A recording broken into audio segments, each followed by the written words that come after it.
दोस्तों, आपका स्वागत है हमारे चैनल पर। आज हम आपको लेकर चलेंगे नेपाल की पवित्र धरती पर बसे उस मंदिर की ओर जो केवल हिंदू आस्था ही नहीं बल्कि पूरी मानवता के लिए रहस्य और चमत्कार का प्रतीक है।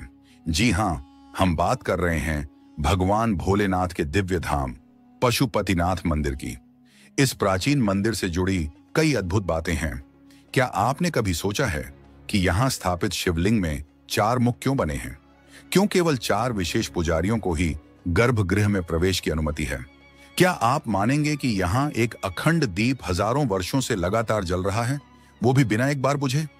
कहा जाता है कि बागमती नदी का पवित्र जल पापों को धो देता है और मोक्ष का मार्ग खोल देता है, और यही कारण है कि मृत्यु से पहले यहाँ अंतिम श्वास लेना मुक्ति का द्वार माना गया है। लेकिन सबसे रहस्यमय तथ्य यह है कि इस मंदिर को कभी कोई प्राकृतिक आपदा छू तक नहीं पाती, न भूकंप न तूफान। मंदिर प्रांगण में स्थित विशाल नंदी की मूर्ति की आंखों में भक्तों को सचमुच शिव के दर्शन होते हैं, या फिर यह सिर्फ मान्यता है? पशुपतिनाथ की वास्तुकला इतनी रहस्यमय क्यों है? क्या यह सच में 2000 साल से भी अधिक पुराना है? और क्यों यहाँ आने वाले भक्त अक्सर भोलेनाथ की प्रत्यक्ष उपस्थिति का अनुभव करते हैं? आज की इस यात्रा में हम आपको बताएंगे पशुपतिनाथ मंदिर के 10 ऐसे रहस्यों के बारे में जिन्हें जानकर आप भी अचंभित रह जाएंगे। इसीलिए वीडियो को अंत तक देखिएगा, और अगर चैनल पर नए हैं तो लाइक, शेयर और सब्सक्राइब करना न भूलें। तो चलिए शुरू करते हैं यह अद्भुत सफर। सबसे पहले बात करेंगे इस मंदिर के निर्माण की। आखिरकार यह दिव्य धाम बना कैसे? इसके पीछे जुड़ी हैं कई पौराणिक कथाएं। उनमें से एक बेहद रोचक कथा धर्मनिष्ठ राजा पशुप्रेक्ष और स्वयं भगवान शिव की है। यह कथा सदियों से भक्तों के हृदय में भक्ति, श्रद्धा और आश्चर्य का संचार करती आ रही है। मान्यता है कि प्राचीन काल में नेपाल पर राजा पशुप्रेक्ष का शासन था। वह शिव भक्त राजा दिन रात भगवान की उपासना और तपस्या में लीन रहते थे। उनका जीवन केवल एक ही लक्ष्य पर टिका था, शिव की कृपा प्राप्त करना और उनके दर्शन करना। कथा के अनुसार एक दिन भगवान शिव ने पृथ्वी पर अपनी लीला दिखाने का विचार किया। उन्होंने एक स्वर्णिम हिरण का रूप धारण किया और नेपाल की वादियों और वनों में विचरण करने लगे। हिरण रूपी शिव का तेज इतना अद्भुत था कि जंगल का हर जीव उनकी आभा में खो गया। पक्षी गाने लगे, नदियां कलकल बहने लगीं और पूरा वन मानो आनंदमय हो उठा। उसी समय राजा पशुप्रेक्ष शिकार के लिए उसी वन में आए। उनकी दृष्टि जब उस अलौकिक हिरण पर पड़ी तो वे समझ गए कि यह कोई साधारण प्राणी नहीं। हिरण के स्वर्णिम शरीर और दिव्य आभा ने उनके हृदय को शिव भक्ति से भर दिया। क्षण भर में ही राजा को आभास हुआ कि यह स्वयं महादेव हैं। वे तुरंत रथ से उतरे और नतमस्तक होकर हिरण रूपी शिव को प्रणाम किया। राजा की यह निष्ठा और गहन भक्ति देखकर भगवान शिव अत्यंत प्रसन्न हुए, और यहीं से आरंभ हुई पशुपतिनाथ मंदिर की कथा। भगवान शंकर ने एक दिन राजा पशुप्रेक्ष के सम्मुख अपने अद्भुत और दिव्य स्वरूप का प्राकट्य किया। उस अलौकिक दर्शन ने राजा के हृदय को गहराई तक स्पर्श किया। उनकी आंखें श्रद्धा और आनंद से भरकर अश्रुपूरित हो उठीं। शिव ने प्रसन्न होकर उनसे वरदान मांगने को कहा। राजा ने फोल्डेड हैंड्स निवेदन किया, हे महादेव, मेरी प्रार्थना है कि आप इस पवित्र भूमि पर सदा सर्वदा विराजमान रहें, ताकि यहाँ आने वाले प्रत्येक प्राणी आपके कल्याणकारी स्वरूप का आशीर्वाद पा सके। साथ ही जिस हिरण के रूप में आपने आज अपनी दिव्यता का प्रकाश किया है, वह स्वरूप भी इस क्षेत्र को सदैव पावन बनाए रखे। राजा की निष्कपट भक्ति देखकर शिव अत्यंत संतुष्ट हुए और बोले, हे राजन, तुम्हारी इच्छा अवश्य पूर्ण होगी। मैं स्वयं इस पावन स्थल पर शिवलिंग रूप में स्थिर हो जाऊंगा। यहाँ आने वाला हर श्रद्धालु धर्म, अर्थ, काम और मोक्ष, इन 4 पुरुषार्थों की प्राप्ति करेगा। यह स्थान अब पशुपतिनाथ के नाम से जग प्रसिद्ध होगा, अर्थात समस्त जीवों के स्वामी का धाम।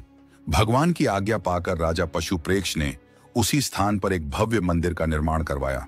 उन्होंने विशेष रूप से एक शिवलिंग स्थापित किया, जिसके 4 मुख चारों दिशाओं की ओर थे। यह स्वरूप इस बात का प्रतीक बना कि भगवान की कृपा और दृष्टि संसार की सभी दिशाओं में समान रूप से प्रवाहित होती है। यह शिवलिंग मुखलिंग कहलाया। इसके 4 मुख धर्म, अर्थ, काम और मोक्ष का प्रतिनिधित्व करते थे, जबकि अदृश्य 5वां मुख ब्रह्म स्वरूप था, जो संपूर्ण सृष्टि का संकेत देता था। मंदिर की स्थापना के साथ ही यह क्षेत्र आध्यात्मिक ऊर्जा से और भी आलोकित हो गया। धीरे धीरे यह धाम न केवल नेपाल बल्कि पूरे भारतवर्ष और विश्व भर के शिव भक्तों के लिए महान तीर्थ स्थल बन गया। राजा पशुप्रेक्ष ने अपने जीवन का शेष समय यहीं प्रभु की सेवा और भक्ति में बिताया। उनके पश्चात आने वाले राजाओं ने भी इस मंदिर की रक्षा की, उसका विस्तार और सौंदर्यीकरण करते रहे। समय बीतने के साथ पशुपतिनाथ मंदिर न केवल धार्मिक महत्व का केंद्र बना बल्कि सांस्कृतिक और ऐतिहासिक दृष्टि से भी अमूल्य धरोहर बन गया।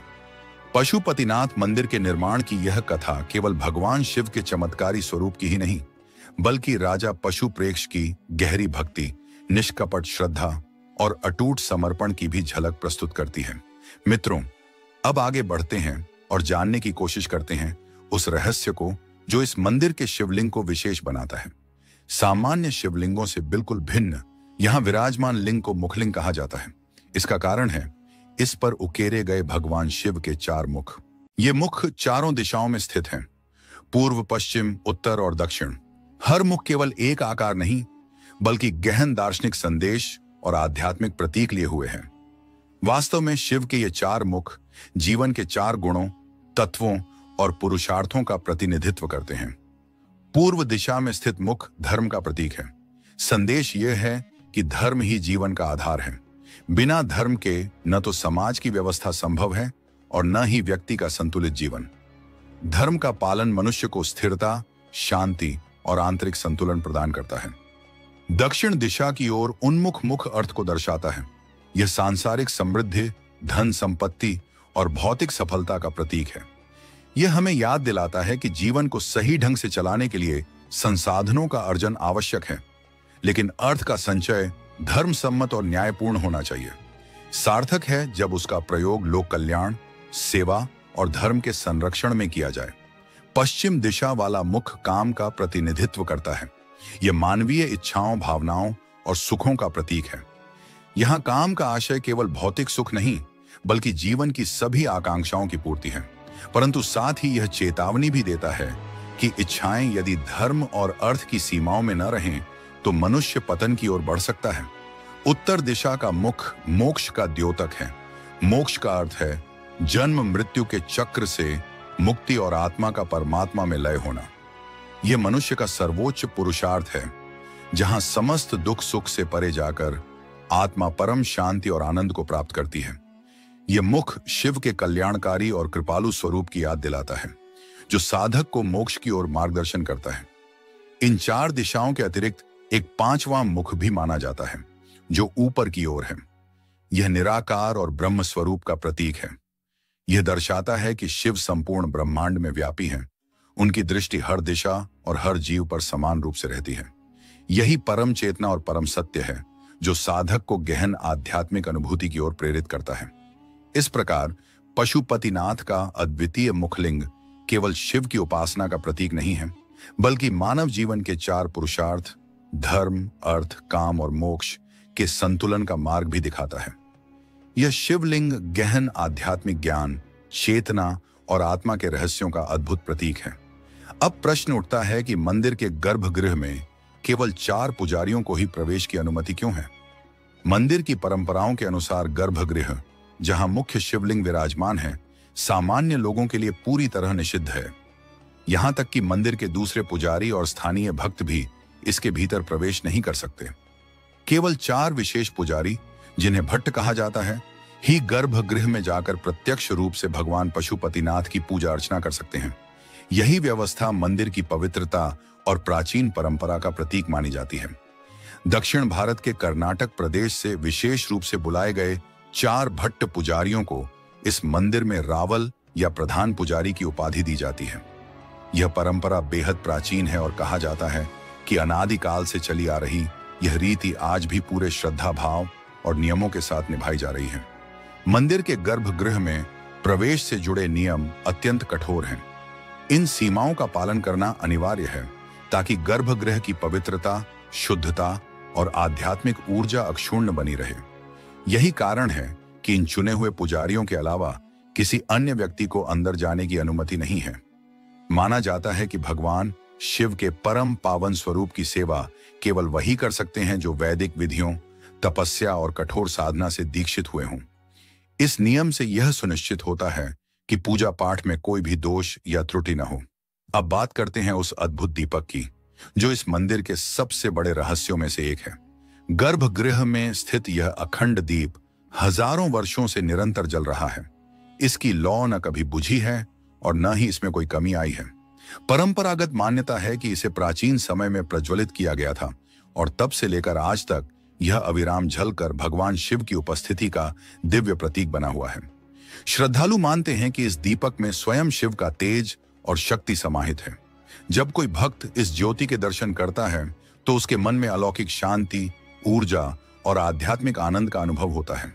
लोक कथाओं के अनुसार इस दीप की लौ को देखने मात्र से नकारात्मक विचार और नकारात्मक ऊर्जा स्वतः ही नष्ट हो जाती है और मनुष्य के भीतर दिव्यता का प्रकाश भर जाता है। स्थानीय मान्यता यह भी कहती है कि इस अखंड दीप का निरंतर जलना इस सत्य का प्रतीक है कि धर्म, सत्य और आध्यात्मिकता की रोशनी कभी खत्म नहीं होगी। यह दीप ब्रह्मांड की अनंत ऊर्जा और सृष्टि की निरंतरता का प्रतीक है। यही कारण है कि दूर दराज से आने वाले भक्त इसकी एक झलक पाने और इसकी शक्ति को आत्मसात करने की काम। दोस्तों, अब चलते हैं उस रहस्य की ओर जो बागमती नदी और मोक्ष से जुड़ा हुआ है। पशुपतिनाथ मंदिर के पास बहने वाली यह नदी केवल एक जलधारा नहीं, बल्कि आध्यात्मिक, धार्मिक और सांस्कृतिक दृष्टि से भी अत्यंत महत्व रखती है। काठमांडू की धड़, इसे यहाँ लोग श्रद्धा से नेपाल की गंगा भी कहते हैं। मान्यता है कि बागमती का जल गंगा के समान ही शुभ, पवित्र और कल्याणकारी है। हजारों वर्षों से यह नदी अपने पावन प्रवाह से नेपाल की भूमि को शुद्ध करती आ रही है। पुराणों और प्राचीन मान्यताओं में भी इसका उल्लेख मिलता है, जहां इसे मोक्ष और दिव्यता का मार्ग बताया गया है।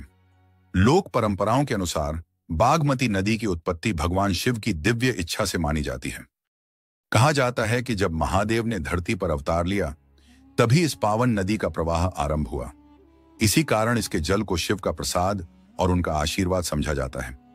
विश्वास है कि बागमती में स्नान करने से मनुष्य के जीवन में संचित पाप धुल जाते हैं और आत्मा शुद्ध होकर मोक्ष के मार्ग की ओर अग्रसर होती है। मंदिर के किनारे बहने वाली पवित्र बागमती नदी को सदियों से मुक्ति और शांति का प्रतीक माना गया है।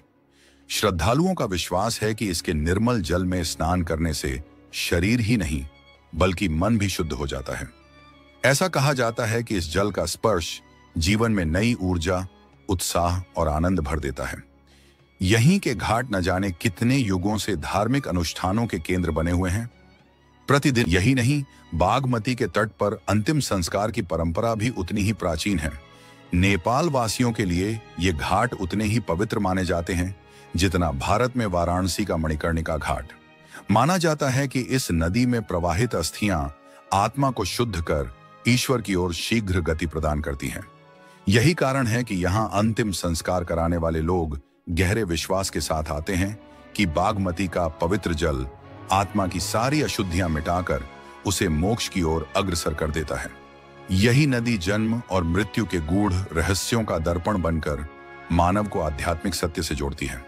अब आइए जानते हैं उस रहस्य के बारे में जो पशुपतिनाथ मंदिर को और भी अद्भुत बनाता है। यह मंदिर प्राकृतिक आपदाओं से हमेशा अडिग और सुरक्षित क्यों रहता है? नेपाल ऐसा देश है जिसने समय समय पर भूकंप, तूफान और विनाशकारी आपदाओं का सामना किया है, लेकिन आश्चर्य की बात यह है कि सदियों पुराना यह मंदिर हर बार अक्षुण्ण खड़ा रहा है। इसके गर्भगृह और शिवलिंग को आज तक कोई क्षति नहीं पहुंची, जबकि आसपास की आधुनिक इमारतें कई बार धराशायी हो चुकी हैं। इतिहास में कई भयंकर आपदाएं इस भूमि पर आईं, परंतु हर बार पशुपतिनाथ मंदिर की मूल संरचना अडिग रही। इसका सबसे बड़ा प्रमाण है 2015 का विनाशकारी भूकंप।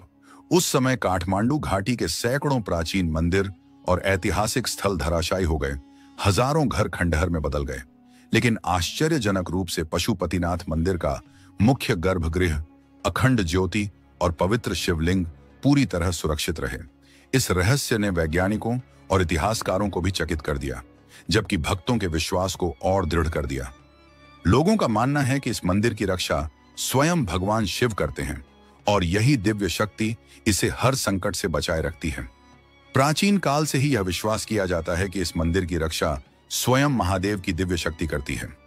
श्रद्धालुओं का मानना है कि शिव की अनंत उपस्थिति के कारण कोई भी विपत्ति इस पवित्र स्थान की ऊर्जाओं को छू भी नहीं सकती। ऐसा कहा जाता है कि जब तक भोलेनाथ यहाँ विराजमान हैं, तब तक कोई भी प्राकृतिक आपदा इस मंदिर की भव्यता को डिगा नहीं सकती। यही कारण है कि आपदाओं को सहते हुए भी यह धाम अडिग खड़ा रहता है।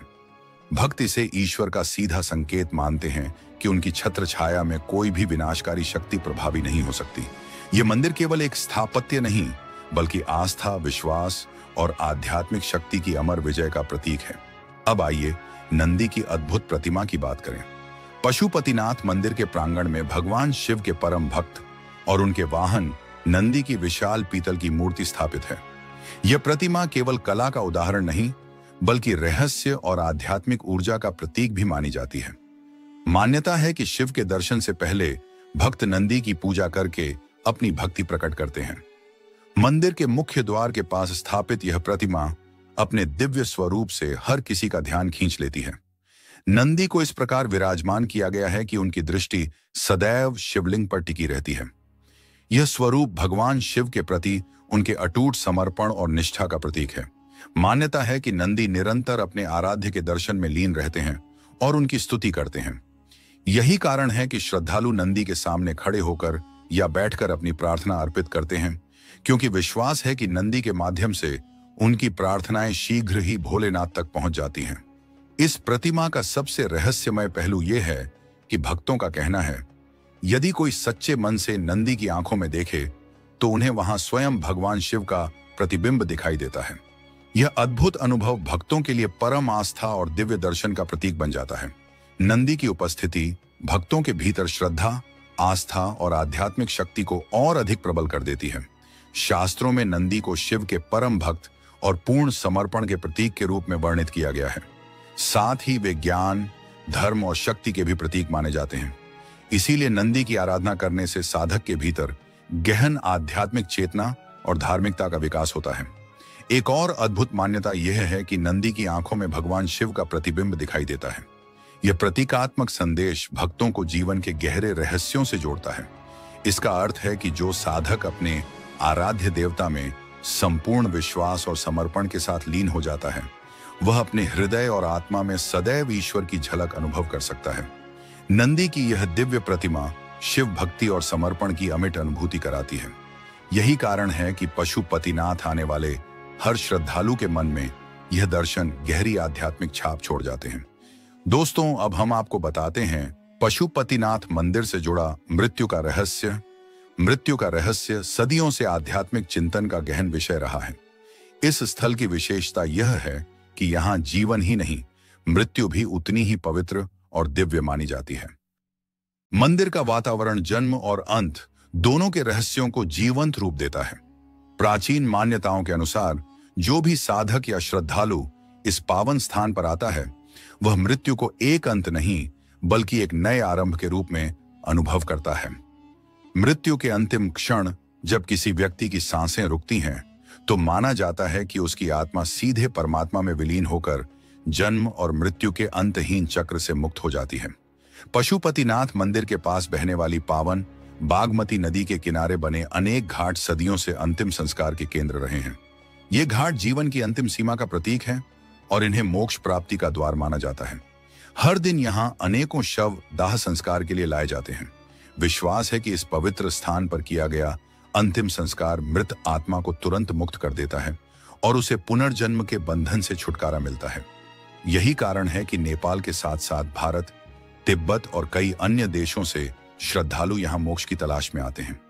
कई लोग अपने जीवन के अंतिम दिनों में मंदिर परिसर के पास बने आश्रमों, धर्मशालाओं और वृद्धाश्रमों में रहना पसंद करते हैं। उनकी यही आकांक्षा होती है कि जब उनका अंत समय आए तो वे भगवान पशुपतिनाथ के चरणों के समीप हों। ऐसी मान्यता है कि यहाँ अंतिम सांस लेने वाले को स्वयं भगवान शिव अपने धाम में ले जाते हैं, जहाँ न कोई पीड़ा होती है और न जन्म मरण का बंधन। इसीलिए यहाँ मृत्यु को भी शुभ और पावन माना गया है। इस स्थल पर मृत्यु केवल एक धार्मिक मान्यता भर नहीं, बल्कि गहरा आध्यात्मिक अनुभव है। जब कोई व्यक्ति बागमती नदी के घाटों पर जलते हुए चिताओं की अग्नि, मंदिर की गूंजती घंटियां और वैदिक मंत्रोच्चारण सुनता है, तो उसे सहज ही यह बोध हो जाता है कि शरीर नश्वर है लेकिन आत्मा अमर है। यही अनुभव मनुष्य को गहन आध्यात्मिकता की ओर ले जाता है। यहाँ की भूमि मृत्यु के भय को मिटाकर उसे एक पावन अवसर और आध्यात्मिक उत्सव में बदल देती है।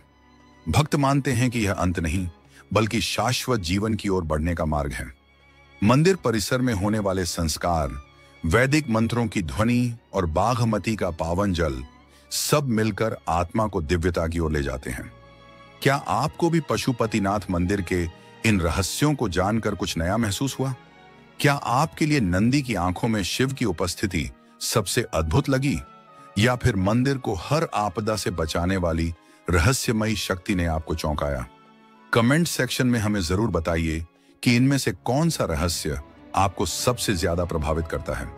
अगर यह वीडियो आपको रोचक लगा हो तो इसे लाइक करना ना भूलें, अपने मित्रों के साथ शेयर करें और चैनल को सब्सक्राइब करके बेल आइकन दबा दें, ताकि आगे भी आपको ऐसी ही अद्भुत और रहस्यमयी जानकारियां सबसे पहले मिलती रहें। आपका बहुत बहुत धन्यवाद। महाकालेश्वर, जहां मृत्यु भी झुकती है मित्रों, आप अभी जो सुनने जा रहे हैं वह सिर्फ एक कहानी नहीं है। यह उस अद्वितीय शक्ति की गाथा है जिसने स्वयं समय को भी अपने अधीन कर लिया है। यह कोई मनगढ़ंत कल्पना नहीं, बल्कि एक अकाट्य सत्य है, उस पवित्र मंदिर की हकीकत जहां स्वयं मृत्यु भी नतमस्तक होती है। इसका नाम है महाकालेश्वर। सनातन धर्म की एक प्रसिद्ध कहावत है, अकाल मृत्यु वो मरे जो काम करे चांडाल का, काल भी उसका क्या करे जो भक्त हो महाकाल का। कालों के भी काल भगवान महाकाल की महिमा वास्तव में अलौकिक और अद्भुत है। हमारे देश के विभिन्न कोणों में स्थित भगवान शिव के 12 ज्योतिर्लिंग अपनी दिव्यता और सनातन संस्कृति के महत्व के कारण अत्यंत दर्शनीय हैं। इन्हीं में से एक मध्य प्रदेश के उज्जैन में स्थित महाकालेश्वर मंदिर आज भी अनगिनत रहस्यों से घिरा हुआ है। उज्जैन की इस पावन भूमि पर भगवान शिव का यह रूप केवल पूजनीय ही नहीं, बल्कि अपने रौद्र रूप में भय उत्पन्न करने वाला भी है। हर मंदिर की अपनी एक कहानी होती है, लेकिन इस मंदिर की कहानी रहस्य, मृत्यु और चमत्कार के ताने बाने में कहीं उलझी हुई है। उज्जैन का महाकाल मंदिर कोई साधारण शिवलिंग नहीं है। यह भारत के 12 ज्योतिर्लिंगों में से एक है, लेकिन इसका महत्व बाकी सभी से कहीं अधिक है। ऐसा इसीलिए क्योंकि यहां स्वयं कालों के भी काल महाकाल विराजमान है। ऐसी मान्यता है कि जो इंसान महाकाल का नाम एक बार भी सच्चे मन से लेता है, उसके जीवन से डर और स्वयं मृत्यु भी पीछे हट जाते हैं। लेकिन क्या यह केवल गहरी आस्था का विषय है, या इसके पीछे कुछ ऐसे गहरे रहस्य छिपे हैं जिन पर स्वयं विज्ञान भी मौन है? इस मंदिर का वर्णन कई प्राचीन पौराणिक ग्रंथों में अत्यंत सुंदरता से किया गया है। देश विदेश से श्रद्धालु वर्ष भर यहाँ भगवान शिव के दर्शन करने आते हैं। परंतु दोस्तों, जितना महाकालेश्वर का मंदिर आमजन के बीच लोकप्रिय है, उससे कहीं ज्यादा यह अपने भीतर कई अनसुलझे रहस्यों को समेटे हुए हैं। तो यहाँ सबसे बड़ा सवाल यह उठता है कि आखिर वो कौन सी वजह थी जिसके कारण इस मंदिर में भस्म आरती इंसान की देह की राख से की जाती थी, और क्या आज भी यहाँ पर मनुष्य की देह की राख से ही भस्म आरती की जाती है? क्या यह सच है कि यहाँ काल को भी प्रवेश से पहले अनुमति लेनी पड़ती है? क्यों कहा जाता है कि यहाँ की आरती देखने मात्र से इंसान की आने वाली विपत्तियां टल जाती हैं? और वो कौन सी अनदेखी शक्ति है जो इस मंदिर से बाहर निकलते ही अदृश्य हो जाती है? इतिहासकार इसे केवल एक पौराणिक मान्यता बताते हैं, लेकिन साधु संत कहते हैं, जिसने महाकाल को देखा नहीं, उसने मृत्यु को कभी समझा ही नहीं।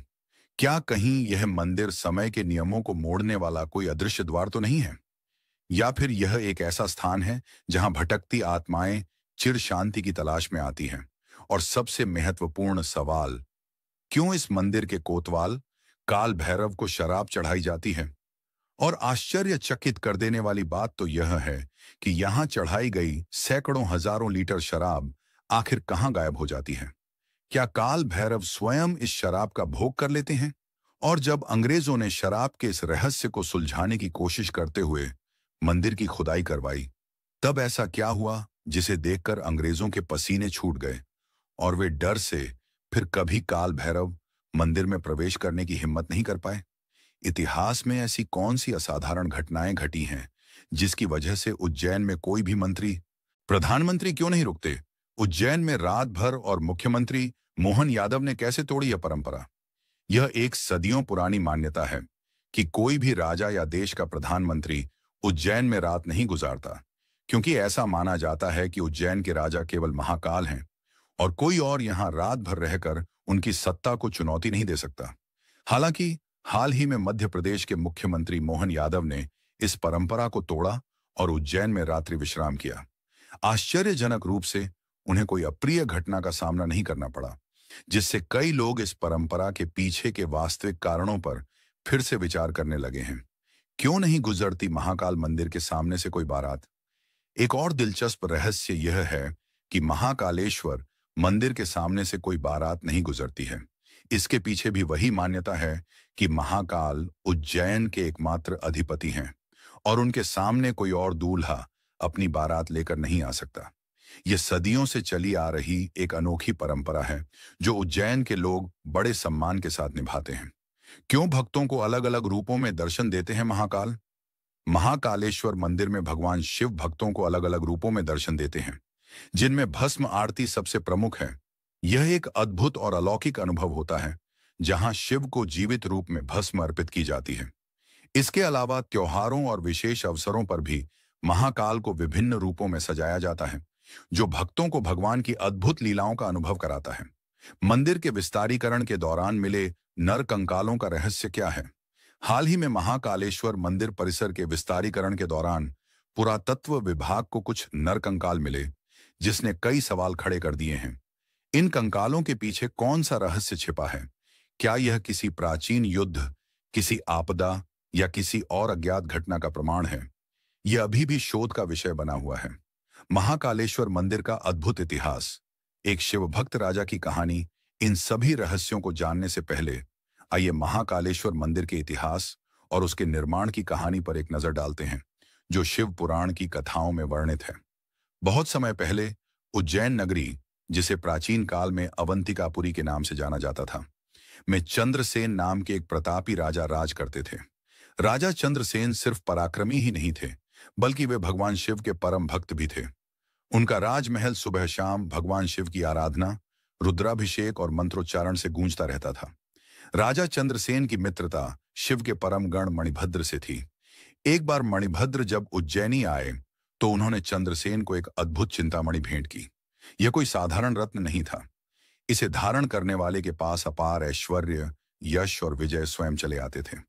इस मणि के प्रभाव से चंद्रसेन का वैभव चारों दिशाओं में फैल गया। वह न केवल शक्तिशाली राजा बन गए, बल्कि उनके नाम से शत्रु भी थर्राने लगे।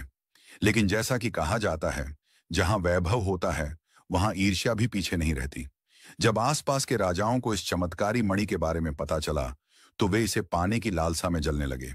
एक दिन रिपुरंजन और चंद्रभानु नामक राजाओं ने कुछ अन्य राजाओं के साथ मिलकर उज्जैनी पर चढ़ाई कर दी। युद्ध के नगाड़ों की गूंज से धरती थर्रा उठी।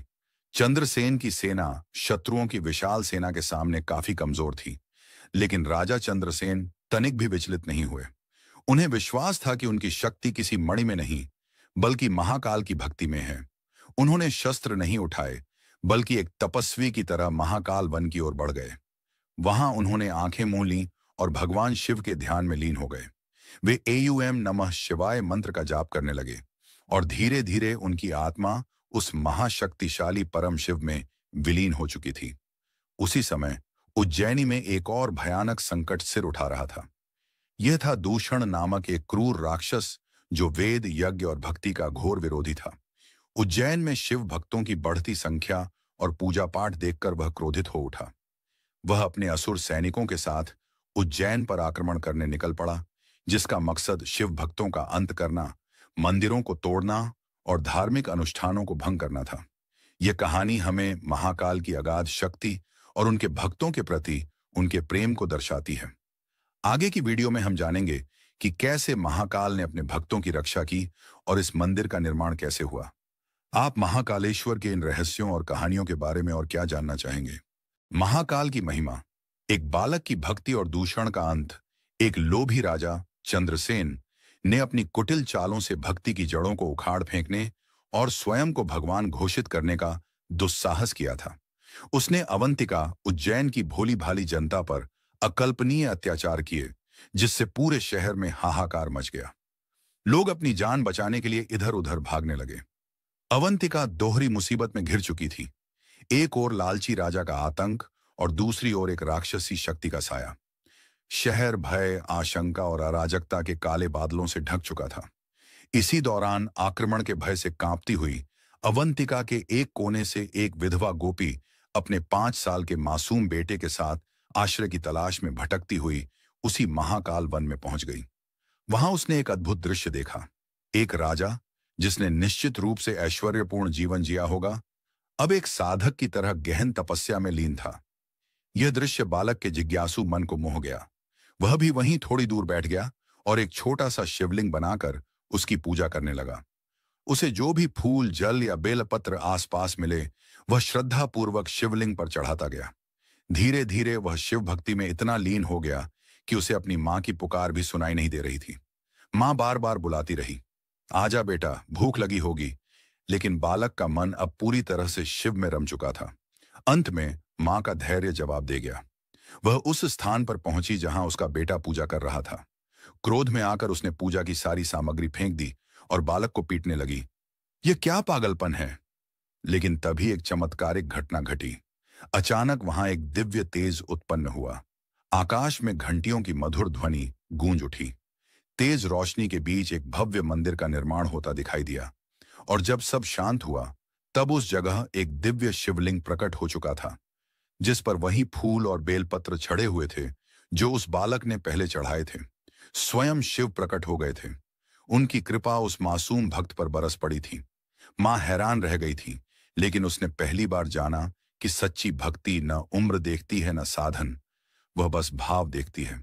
यह घटना जंगल में आग की तरह फैल गई। जब यह समाचार चंद्रसेन को मिला, तो वह दौड़े दौड़े उस स्थान पर पहुंचा। उसने देखा कि शिव स्वयं एक दिव्य लिंग रूप में प्रकट हुए हैं। उसकी आंखों से आंसू बह निकले। उसका विश्वास, उसकी तपस्या, उसकी भक्ति अब मूर्त रूप में सामने थी। लेकिन यह सिर्फ भक्त की परीक्षा नहीं थी, यह राक्षस दूषण के अंत का समय भी था। जैसे ही शिव प्रकट हुए, उन्होंने अपना रौद्र रूप धारण कर लिया और महाकाल बन गए। उनकी जटाएं आकाश तक फैल गईं। त्रिनेत्र से अग्नि निकली और हाथों में त्रिशूल लिए वे दूषण की ओर बढ़े। पल भर में ही दूषण और उसकी असुर सेना का अंत हो गया। उस क्षण जो चमत्कार घटा था, उसने युद्ध की आग को भी शांति में बदल दिया। जो राजा अभी तक मणि के लोभ में उज्जैनी को रौंदने चले थे, अब उसी धरती पर महाकाल की महिमा के आगे झुक गए थे। उनके हाथों के शस्त्र गिर चुके थे और सिर शिव के चरणों में झुक चुका था। तभी से उज्जैन में महाकालेश्वर ज्योतिर्लिंग की स्थापना हुई और एक परंपरा जन्मी। जैसे काशी के राजा बाबा विश्वनाथ हैं, वैसे ही उज्जैन के राजा बाबा महाकाल हैं। यह घटना युगों युगों तक यह संदेश देती रही कि सच्ची श्रद्धा और निस्वार्थ भक्ति के आगे स्वयं भगवान भी प्रकट हो जाते हैं और अन्याय का नाश करते हैं। उज्जैन के शाश्वत शासक भगवान महाकाल प्राचीन नगरी उज्जैन में, ऐसा लगता है मानो समय स्वयं भगवान शिव की इच्छा के अधीन हो। उज्जैन में हर सुबह शिव को समर्पित पवित्र मंत्रोच्चार से शुरू होती है और हर रात महाकाल की दिव्य आरती के साथ समाप्त होती है। यहां कोई नश्वर राजा नहीं है, न ही कोई मानव शासक सिंहासन पर बैठा है। उज्जैन के सच्चे सम्राट स्वयं महाकाल हैं। हमने महाकालेश्वर मंदिर की पौराणिक उत्पत्ति पर प्रकाश डाला है, लेकिन इतिहास के माध्यम से इसकी यात्रा उतार चढ़ाव से भरी रही है।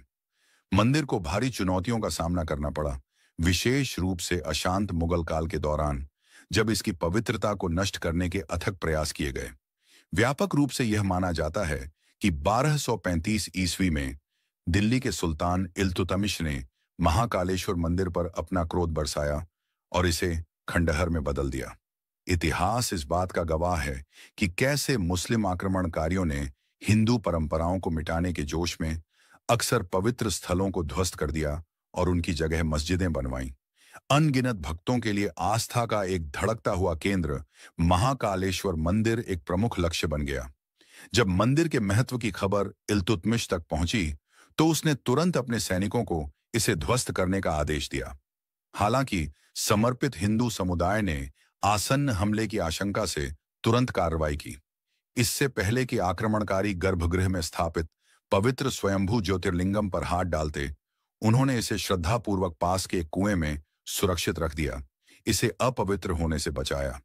दुखद रूप से बाद में औरंगजेब ने खंडित मंदिर के खंडहरों पर एक मस्जिद बनाने का आदेश दिया।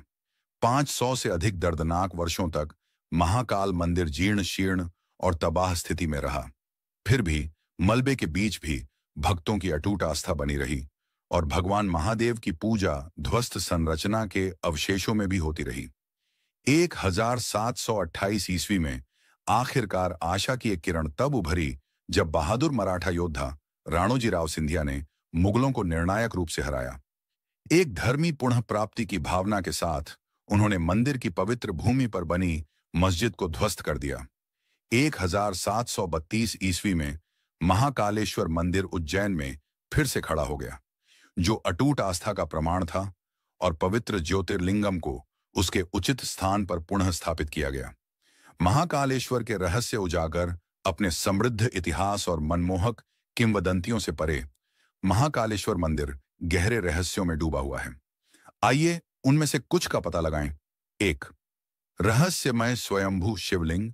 महाकालेश्वर मंदिर के हृदय में एक वास्तव में असाधारण शिवलिंग निवास करता है। इसे स्वयंभू माना जाता है, जिसका अर्थ है स्वयं प्रकट या स्वयं उत्पन्न, मानव हाथों द्वारा स्थापित नहीं। इसके उद्भव की कहानी कही गई है, लेकिन इसकी मात्र उपस्थिति ही आश्चर्य की भावना जगाती है। हर भक्त जो मंदिर के पवित्र परिसर में कदम रखता है, उसे एक अनिर्वाचनीय आध्यात्मिक ऊर्जा का अनुभव होता है। एक आंतरिक विश्वास होता है कि शिवलिंग दिव्य शक्ति से स्पंदित है। भक्त दृढ़ता से मानते हैं कि महाकालेश्वर शिवलिंग में उनकी गहरी इच्छाओं को पूरा करने और उन्हें बुरी शक्तियों से सुरक्षा प्रदान करने की गहन शक्ति है। 2.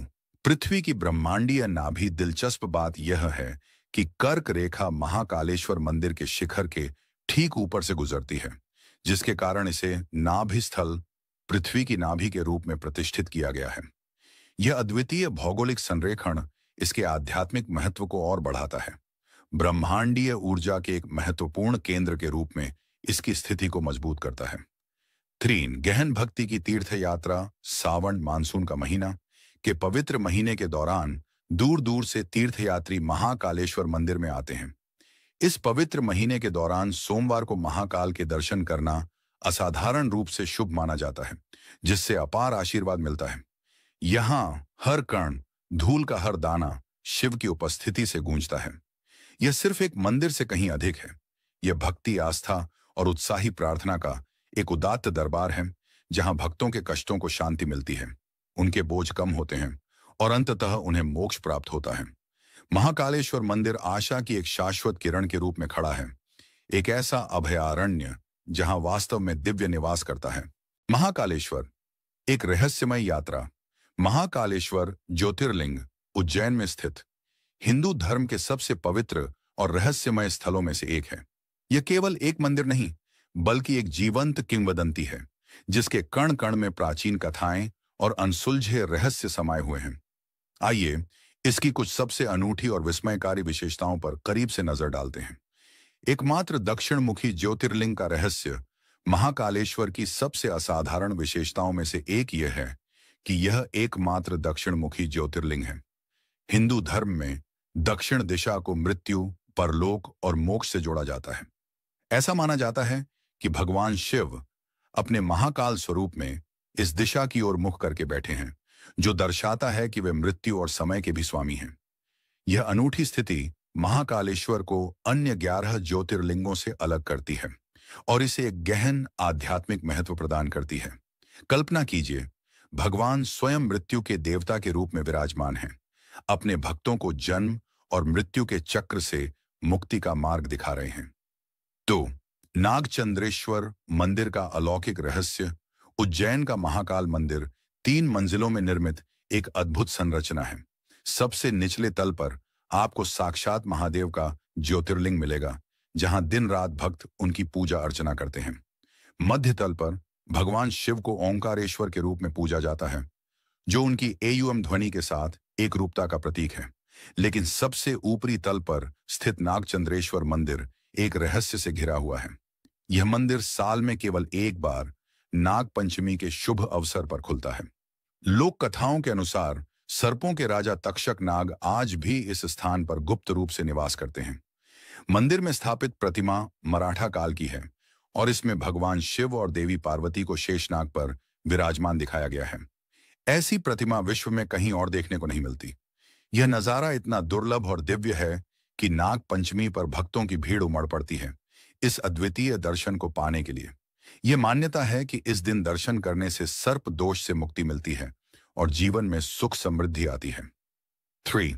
राजा विक्रमादित्य और महाकाल का शाश्वत संबंध। भारत के इतिहास के महानतम सम्राटों में से एक राजा विक्रमादित्य अपनी बुद्धि, वीरता और भगवान शिव के प्रति अटूट भक्ति के लिए जाने जाते थे। ऐसा माना जाता है कि विक्रमादित्य नियमित रूप से महाकालेश्वर मंदिर में भगवान महाकाल का आशीर्वाद लेने आते थे। उनका मंदिर से गहरा जुड़ाव इस पवित्र स्थल के ऐतिहासिक महत्व को और बढ़ा देता है, जो राजा की श्रद्धा और उनके शासन काल के दौरान मंदिर की प्रमुखता का प्रमाण है। राजा विक्रमादित्य और महाकाल के बीच के संबंध को लेकर अनगिनत कहानियां और किंवदंतियां पीढ़ियों से चली आ रही हैं, जो उज्जैन की सांस्कृतिक विरासत को समृद्ध करती हैं। वेताल पचीसी और सिंहासन बत्तीसी जैसी प्रसिद्ध कथाओं में भी विक्रमादित्य और महाकाल के इस पवित्र बंधन का वर्णन मिलता है। ये कथाएं बताती हैं कि राजा अपने हर महत्वपूर्ण निर्णय से पहले महाकाल की आज्ञा लेते थे। यह दर्शाता है कि भगवान महाकाल उनके मार्गदर्शक और प्रेरणा स्रोत थे। 4. काल भैरव मंदिर। शराब का रहस्य और अलौकिक भोग। उज्जैन शहर से लगभग 8 किलोमीटर की दूरी पर स्थित काल भैरव मंदिर करोड़ों लोगों के लिए आस्था का केंद्र है। महाकालेश्वर के दर्शन करने वाले प्रत्येक भक्त इस मंदिर में अवश्य जाते हैं, क्योंकि ऐसा माना जाता है कि काल भैरव के दर्शन के बिना महाकालेश्वर की यात्रा अधूरी है।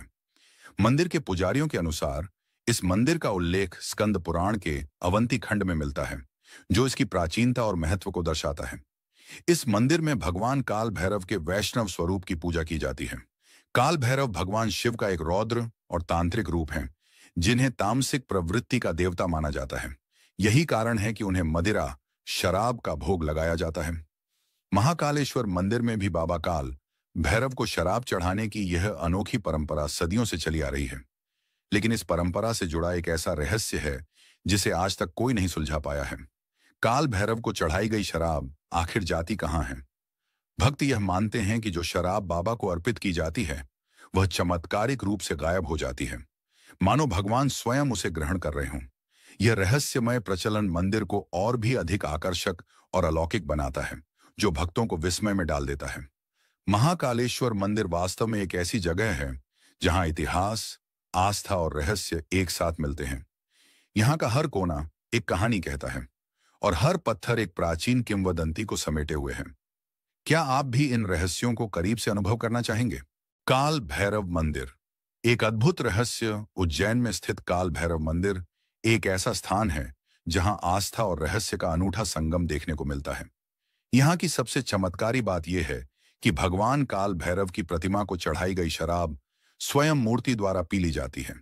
यह दृश्य किसी को भी अचंभित कर सकता है, क्योंकि शराब से भरा कटोरा जब मूर्ति के होठों से लगाया जाता है तो वह देखते ही देखते गायब हो जाती है, मानो मूर्ति सचमुच उसे पी रही हो। सबसे चौंकाने वाली बात यह है कि इस मूर्ति में कहीं भी कोई सुराख या निकास का रास्ता दिखाई नहीं देता। इतिहास के पन्ने। ब्रिटिश काल से अब तक इस चमत्कार ने न केवल स्थानीय लोगों को बल्कि ब्रिटिश अधिकारियों को भी हैरान कर दिया था। ब्रिटिश काल में एक अंग्रेज अफसर कैप्टन हंटर ने इसे धोखाधड़ी मानते हुए इस रहस्य का पर्दाफाश करने की कोशिश की। उन्होंने मंदिर की खुदाई करवाई और मूर्ति को तोड़ने का भी प्रयास किया, लेकिन उनके हाथ कुछ भी नहीं लगा। इस घटना के कुछ ही दिनों बाद कैप्टन हंटर की रहस्यमयी तरीके से मृत्यु हो गई। इस घटना के बाद ब्रिटिश सरकार ने मंदिर परिसर में किसी भी तरह की छेड़छाड़ पर प्रतिबंध लगा दिया। अंग्रेजों की तरह इस रहस्य को उजागर करने की कोशिशें भारतीय वैज्ञानिकों, पत्रकारों और यहां तक कि विदेशी पर्यटकों ने भी की हैं। 1916 के दशक में कुछ भारतीय वैज्ञानिकों और पुरातत्व विभाग के विशेषज्ञों ने मंदिर की मूर्ति और संरचना का गहन निरीक्षण किया। उन्हें संदेह था कि मूर्ति के अंदर कोई पाइपलाइन जुड़ी हो सकती है जिसके जरिए शराब कहीं जमा होती होगी। उन्होंने आधुनिक उपकरणों से स्कैनिंग भी की, लेकिन शराब के जमा होने का कोई भी सबूत नहीं मिला। इसी तरह कुछ जर्मन और फ्रेंच डॉक्यूमेंट्री टीमों ने काल भैरव मंदिर पर वीडियो बनाए। उन्होंने एचडी कैमरों और माइक्रोफोन से मूर्ति की हरकतों को रिकॉर्ड करने की कोशिश की। कैमरे में मूर्ति के होठों से शराब गायब होती तो दिखी, लेकिन उन्हें कोई छेद या पाइपलाइन नजर नहीं आई। एक ब्रिटिश टीम ने तो इसे a case of collective divine illusion कहकर संबोधित किया, जिसका अर्थ है कि यह आस्था और रहस्य का एक अद्वितीय मिश्रण है। विक्रम विश्वविद्यालय से डॉ. बाकंडकर भी अपनी टीम के साथ खुदाई करने पहुंचे, लेकिन उन्हें भी जमीन के अंदर कहीं शराब का कोई निशान नहीं मिला। आज भी चाहे जितने भी टैंकरों से शराब चढ़ाई जाए, वह कहां जाती है, यह एक अनसुलझा रहस्य बना हुआ है। यह वास्तव में एक दुर्लभ प्रतिमा है, जिसमें शराब को गायब करने की अद्भुत शक्ति और क्षमता है, जिसे दैवीय शक्ति ही कहा जा सकता है। मीडिया और चमत्कार कई भारतीय पत्रकारों और टीवी चैनलों जैसे आज तक, एनडीटीवी, हिस्ट्री टीवी 18 आदि ने काल भैरव मंदिर पर विशेष कार्यक्रम चलाए हैं। हर रिपोर्ट का निष्कर्ष यही रहा है कि यह आस्था, तंत्र और चमत्कार का एक ऐसा सम्मेलन है जिसे विज्ञान आज तक पूरी तरह समझ नहीं पाया है। औरंगजेब और कुत्तों का रहस्य। एक लोक कथा के अनुसार जब मुगल शासक औरंगजेब के सैनिक काल भैरव मंदिर को नष्ट करने के लिए पहुंचे, तब अचानक कई सारे कुत्ते झुंड में प्रकट हुए और उन पर हमला कर दिया। कुत्तों के काटने से कई सैनिक घायल हो गए और उनमें से कुछ तो पागलपन का शिकार हो गए। इस घटना के बाद सैनिकों ने मंदिर से दूरी बना ली। यह कहानी इस मंदिर से जुड़े अनेक चमत्कारों में से एक है, जो इसकी अलौकिक शक्ति को दर्शाती है। काल भैरव मंदिर का यह रहस्य आज भी बरकरार है, जो हमें यह सोचने पर मजबूर करता है कि कुछ चीजें विज्ञान की समझ से परे हैं और केवल आस्था और विश्वास से ही समझी जा सकती हैं। यह घटना इतनी भयानक थी कि औरंगजेब के सैनिक एक दूसरे पर हमला करने लगे, आपस में ही लड़ने मरने लगे। इस खौफनाक मंजर को देख औरंगजेब पूरी तरह घबरा गया। उसने तुरंत अपने अंगरक्षकों को उन सैनिकों को मारने का आदेश दिया जो हिंसक हो गए थे, ताकि वे बाकी सैनिकों या स्वयं औरंगजेब को नुकसान न पहुंचा सकें। इस वाकये के बाद औरंगजेब ने काल भैरव मंदिर पर हमला करने का विचार छोड़ दिया और तुरंत वहां से लौट गया। काल भैरव मंदिर की मान्यताएं और चढ़ावे। इस मंदिर में जब किसी भक्त को कोर्ट के मुकदमे में जीत मिलती है, तो वे बाबा के दरबार में मावे के लड्डू का प्रसाद चढ़ाते हैं।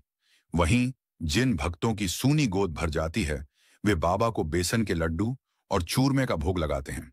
प्रसाद चाहे कोई भी हो, बाबा के दरबार में आने वाला हर भक्त उम्मीद से आता है और बाबा काल भैरव अपने आशीर्वाद से उसके कष्टों को दूर करते हैं। उज्जैन के सेनापति और शत्रुनाशक काल भैरव महाकाल की नगरी होने के कारण काल भैरव को उज्जैन नगर का सेनापति भी कहा जाता है। उन्हें शत्रुनाशक के रूप में भी पूजा जाता है।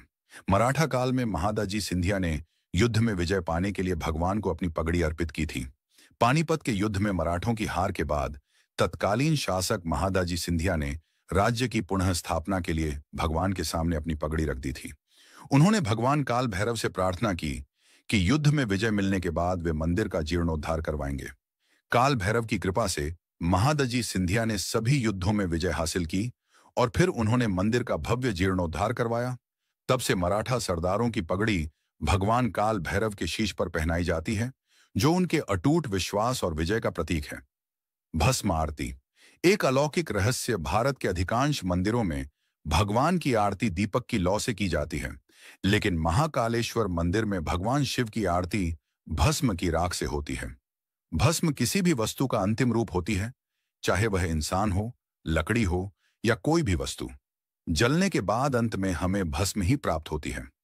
महाकालेश्वर मंदिर में की जाने वाली भस्म आरती हिंदू पूजा की सबसे अनूठी और मनमोहक रस्मों में से एक है। इसे देखने के लिए दूर दूर से हजारों लाखों श्रद्धालु आते हैं। यह आरती हर सुबह लगभग 4 बजे की जाती है और इसमें भगवान शिव को पवित्र भस्म चढ़ाई जाती है। इस अनुष्ठान को वास्तव में आकर्षक बनाने वाली बात यह है कि वर्तमान में भस्म जली हुई कपिला गाय के गोबर, शमी, पीपल, बर्ड और अमलताज से बनाई जाती है। हालांकि पुराने समय में इसे श्मशान घाट पर पहली चिता की राख से बनाया जाता था। जी हां, यह सच है। पहले यहां इंसान की देह की पहली चिता की राख से ही भस्म आरती की जाती थी, लेकिन कुछ अज्ञात कारणों से अब इंसानी चिता की राख से भस्म आरती करना बंद कर दिया गया है।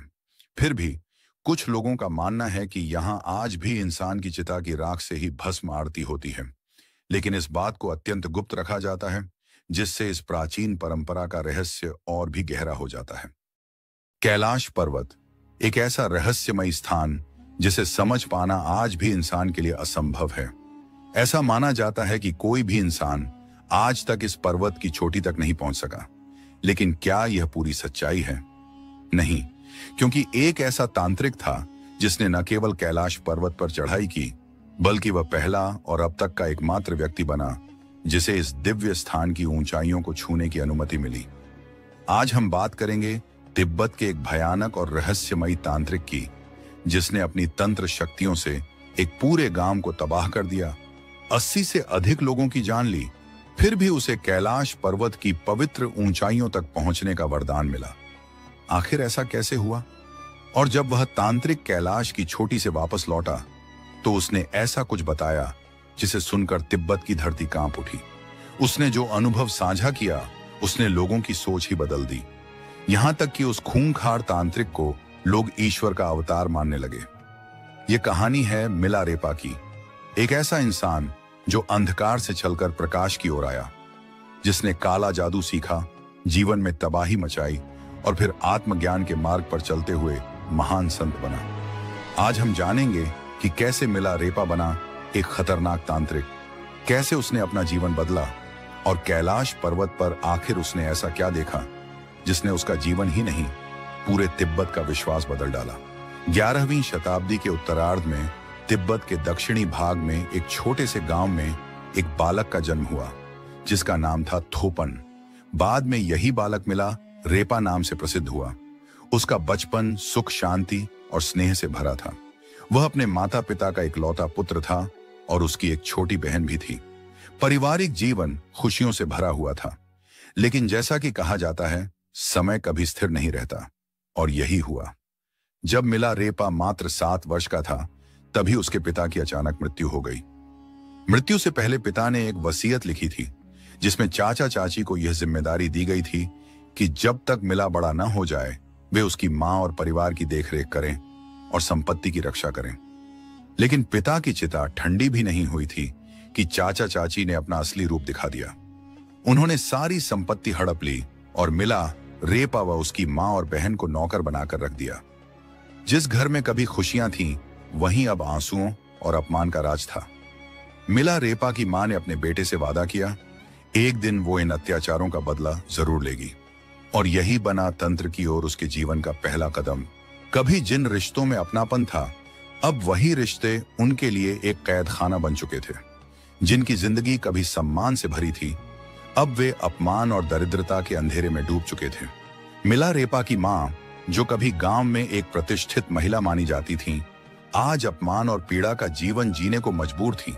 समाज की चुप्पी उन्हें अंदर तक तोड़ चुकी थी।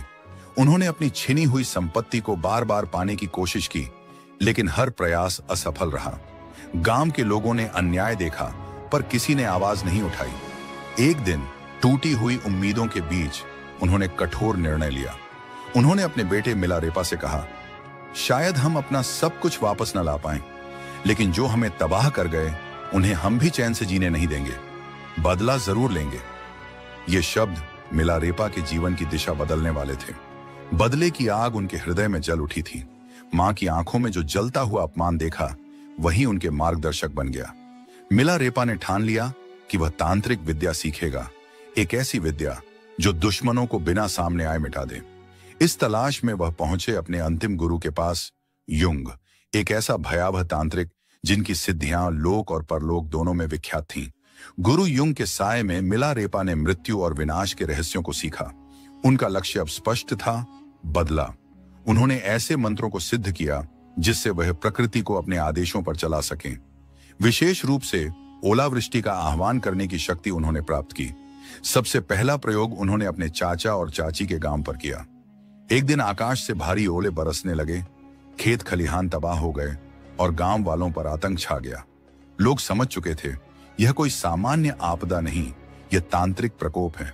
यह था मिलारेपा का पहला बदला। लेकिन यह अंत नहीं था। वह दिन आया जब चाचा के बेटे की शादी थी। पूरा गांव सज धज कर एकत्र हुआ था। मिलारेपा ने इस समारोह को अपने बदले की आखिरी परीक्षा बनाया। जैसे ही विवाह रस्में शुरू हुईं, अचानक वहां जहरीले सांप, विषैले कीड़े और मकड़ियां प्रकट होने लगे। घबराहट और भगदड़ मच गई। तभी एक भीषण हादसा हुआ। घर की छत गिर पड़ी। करीब 80 लोगों की मृत्यु हो गई। मिलारेपा का बदला पूरा हुआ। गांव में उनकी मां ने गर्व से घोषणा की, मेरा बेटा अब निर्भय है। उसने अन्याय का जवाब दे दिया। लेकिन मिलारेपा के मन में अब शांति नहीं थी। वह विचारों के बवंडर में फंसे थे। बदले की आग ने उन्हें वह सब छीन लिया था जो कभी उन्हें इंसान बनाता था। अब वह सोच रहे थे, क्या यह जीत थी या आत्मा की हार? मिलारेपा के भीतर अपराध बोध की आग जल उठी थी। जिन मासूमों ने कभी उनका कुछ नहीं बिगाड़ा, वे भी उस भयानक तांडव में मारे गए थे। जिस बदले से उन्हें आत्मिक शांति मिलनी थी, अब वही एक गहरा पश्चाताप बन चुका था। यहीं से शुरू हुआ उनका आत्म मंथन, आत्मशुद्धि का कठिन मार्ग। इसी समय उनकी भेंट हुई एक बौद्ध लामा से, जिन्होंने उन्हें सुझाव दिया कि वह महान गुरु मारपा की शरण में जाएं। गुरु मारपा केवल एक साधक नहीं, बल्कि भारत से ज्ञान की अमूल्य निधि लेकर आए हुए एक संत थे, जिन्होंने तिब्बत में बौद्ध धर्म की कई पवित्र शिक्षाओं का अनुवाद किया था। उनकी बुद्धिमत्ता और करुणा की ख्याति दूर दूर तक फैली थी। जब मिलारेपा गुरु मारपा के गांव पहुंचे, तो उनका स्वागत किसी संत की तरह नहीं, बल्कि एक कठोर परीक्षा से हुआ। गुरु मारपा जानते थे कि सच्चे ज्ञान की प्राप्ति केवल तप, त्याग और आत्मशुद्धि से ही संभव है। उन्होंने मिलारेपा को भयंकर श्रम की साधना में झोंक दिया। कभी ऊंचे पहाड़ों से भारी पत्थर लाना, तो कभी उन्हें दुर्गम स्थानों तक पहुंचाना। हर दिन की यह कठिन तपस्या भले शरीर को थका देती, लेकिन आत्मा को एक एक कर सभी पुराने दोषों से मुक्त कर रही थी। धीरे धीरे मिलारेपा ने गुरु की शिक्षाओं को न केवल सुना, बल्कि जीवन में उतारना शुरू किया। उनकी साधना अब सिर्फ शक्ति के लिए नहीं, आत्मा के शुद्धिकरण के लिए थी। गुरु मारपा की कठिन परीक्षाओं ने उन्हें एक नए मोड़ पर ला खड़ा किया, जहां शक्ति से अधिक करुणा और तंत्र से अधिक आत्मज्ञान का महत्व था। साधना के वर्षों बाद मिलारेपा ने बौद्ध धर्म के गूढ़ तत्वों को आत्मसात किया। उन्होंने अपने अतीत के पापों को स्वीकारा और उनके लिए गहन प्रायश्चित किया। अब वे वही तांत्रिक नहीं रहे जो विनाश की राह पर थे। अब वे एक संत बन चुके थे, जिनके अंदर ज्ञान, करुणा और आत्म शांति का प्रकाश था। यहीं से शुरू होती है उनके जीवन की अगली और अद्भुत यात्रा, कैलाश पर्वत की ओर। तिब्बत में स्थित कैलाश पर्वत न केवल हिंदू धर्म, बल्कि बौद्ध, जैन और बोन धर्मों में भी पवित्र माना जाता है। शिव पुराण, स्कंद पुराण और मत्स्य पुराण जैसे कई ग्रंथों में कैलाश खंड के रूप में इसकी महिमा का वर्णन मिलता है। मान्यता है कि यही भगवान शिव का दिव्य निवास है, जहां वे अपने परिवार और गणों के साथ साक्षात रहते हैं। मिलारेपा ने 1093 ईस्वी में इस रहस्यमयी पर्वत की यात्रा शुरू की। यह यात्रा सिर्फ एक भौतिक चढ़ाई नहीं थी, बल्कि आत्मा के उच्चतम शिखर तक पहुंचने की कोशिश थी। यात्रा के दौरान उन्हें भेंट हुई एक और विलक्षण आत्मा से, नरोबाण नामक एक प्रसिद्ध बौद्ध प्रचारक। नरोबाण ने मिलारेपा को एक चुनौती दी, जो पहले कैलाश पर्वत की चोटी तक पहुंचेगा वही सच्चा साधक कहलाएगा। अब यह सिर्फ एक चढ़ाई नहीं थी, यह एक आध्यात्मिक दौड़ थी, जो न केवल शरीर की ताकत बल्कि आत्मा की गहराई की परीक्षा लेने वाली थी। जो भी कैलाश पर्वत की चोटी तक पहुंचेगा, उसे इस पवित्र धाम पर आध्यात्मिक अधिकार प्राप्त होगा। यह कोई साधारण चुनौती नहीं थी, बल्कि एक आध्यात्मिक युद्ध की घोषणा थी। नरोबाण जी ने तुरंत ही पर्वत की कठिन चढ़ाई शुरू कर दी। वे निरंतर आगे बढ़ते रहे, बर्फीले तूफानों और तीव्र हवाओं को चीरते हुए। दूसरी ओर मिलारेपा कुछ समय के लिए ध्यान मुद्रा में स्थिर हो गए, जैसे वह पर्वत की आत्मा से संवाद कर रहे हों। जब नरोबाण जी चोटी के समीप पहुंचे, तभी सूर्य की पहली किरण उनके चेहरे पर पड़ी। यह कोई साधारण प्रकाश नहीं था। वह किरण इतनी तीव्र, इतनी तेजस्वी थी कि उनकी आंखें झपकने लगीं और वे पीछे हटने को मजबूर हो गए। इसी क्षण मिलारेपा ध्यान से उठे और बिना किसी अवरोध के चोटी की ओर बढ़ चले। अंततः वे नरोबाण जी से पहले कैलाश की चोटी पर पहुंच गए। यह केवल शारीरिक विजय नहीं थी, यह मिलारेपा की आत्मिक शक्ति और सिद्धियों की विजय थी। यह पर्वतारोहण एक रहस्य बन गया, एक आध्यात्मिक लीला। चोटी पर पहुंचकर मिलारेपा ने कुछ ऐसे अनुभव किए जिन्हें शब्दों में पिरोना असंभव है। उन्होंने कहा, कैलाश पर्वत साधारण मानव के लिए नहीं है, यह स्वयं महादेव का निवास है।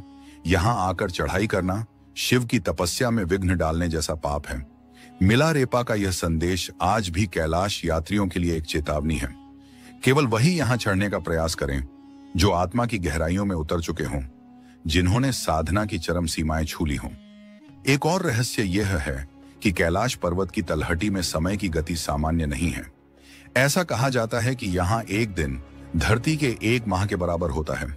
अर्थात यहाँ यदि आप एक दिन रुकें तो आपके शरीर पर 1 महीने का असर दिखेगा।